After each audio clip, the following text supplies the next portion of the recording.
wabarakatuh. Perkenalkan, nama saya Husnul Khotimah dengan NIM 2012400110 dari kelas PAI 3E. Di sini saya akan mempresentasikan tugas UAS saya yang berjudul Wakaf. Dosen pengampu Dr. Muhammad Yusuf SAG MPD. Selamat menyaksikan. Apa itu wakaf? Wakaf berasal dari bahasa Arab wakofa yang berarti menahan atau menghentikan. Secara istilah, wakaf adalah menahan suatu harta dan menyalurkan manfaatnya untuk kebaikan umat secara berkelanjutan.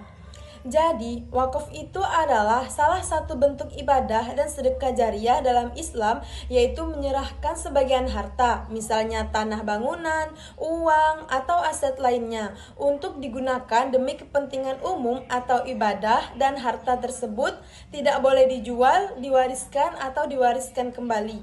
Manfaatnya akan terus mengalir selama harta wakaf itu masih digunakan. Contoh dari wakaf itu misalnya menyediakan tanah untuk pembangunan masjid, sekolah, rumah sakit, dan lainnya yang akan memberikan manfaat jangka waktu panjang bagi masyarakat. Selanjutnya yaitu rukun wakaf. Rukun wakaf ada 4. Yang pertama yaitu al-wakif, pewakaf. Orang yang mewakafkan harta haruslah dewasa, berakal sehat, dan merupakan pemilik sah dari harta yang diwakafkan. Jadi, wakif adalah orang yang mewakafkan hartanya sebagai bentuk ibadah untuk disalurkan manfaatnya kepada orang lain atau masyarakat umum. Pihak wakif bisa berupa perorangan, badan hukum, atau organisasi yang melepaskan hak milik atas suatu benda dengan niat baik untuk kebaikan. Syarat utama menjadi wakif adalah harus cakap secara hukum, yaitu berakal, baligh, dan tidak dalam keadaan terpaksa. Yang kedua yaitu al-mauquf. Harta yang diwakafkan harus halal, memiliki nilai, dan dapat berupa benda bergerak maupun tidak bergerak, seperti tanah, bangunan, uang, atau saham. Mauquf ini adalah harta benda yang diwakafkan. Harta benda ini harus memiliki nilai, tahan lama, dan merupakan milik sah dari orang yang mewakafkan, yaitu wakif. Yang ketiga yaitu al-mauquf alaih, yaitu penerima manfaat.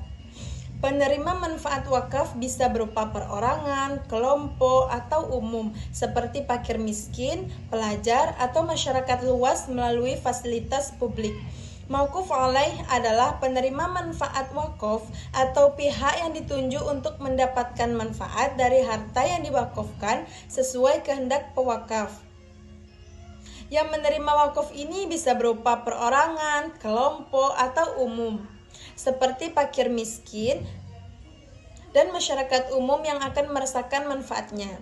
Yang terakhir yaitu sighah, yaitu lafaz atau perkataan ikrar wakaf yang jelas menunjukkan niat dan akad penyerahan harta wakaf secara sah. Nah, sighah ini adalah pernyataan ikrar atau pernyataan nilai dari orang yang mewakafkan untuk menyerahkan hartanya kepada pihak yang menerima untuk dikelola sesuai tujuan wakaf. Pernyataan ini bisa berupa lisan, tulisan, atau isyarat yang dipahami.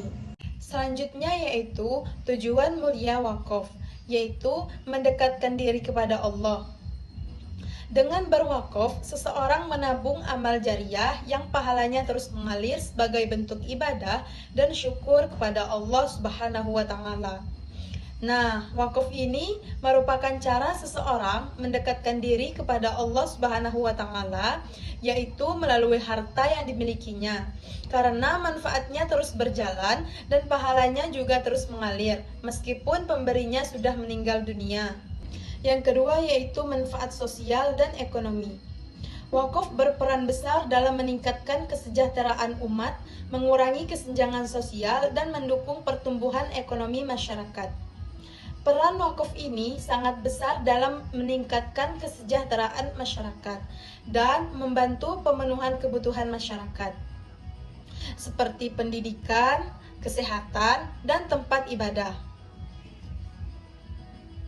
Nah, selanjutnya yaitu pembangunan fasilitas umum. Wakaf sering digunakan untuk membangun atau merenovasi masjid, sekolah, rumah sakit, dan investasi infrastruktur lainnya yang esensial bagi publik. Nah, dari penjelasan tersebut bisa kita ketahui bahwa wakaf ini sangat mempermudah pembangunan fasilitas umum dan banyak banget sarana penting yang dapat dibangun dari dana wakaf tersebut. Yang terakhir yaitu keberlanjutan harta. Harta wakaf memastikan bahwa harta yang diwakafkan akan terus memberi manfaat bagi generasi mendatang, menjadikannya investasi jangka panjang. Nah, jadi harta wakaf itu dirancang agar lebih digunakan dalam jangka waktu yang sangat panjang sehingga manfaatnya terus dirasakan oleh generasi yang mendatang. Baiklah, sebelum saya menutupi presentasi saya, izinkan saya berpantun terlebih dahulu. Banyak pemburu pasang jebakan, tampak rusa terkena jerat. Dapat ilmu kita amalkan, bekal selamat dunia akhirat. Unzur ma qala wala tanzur man qala. Lihatlah apa-apa yang disampaikan, jangan melihat siapa yang menyampaikan. Wassalamualaikum warahmatullahi wabarakatuh.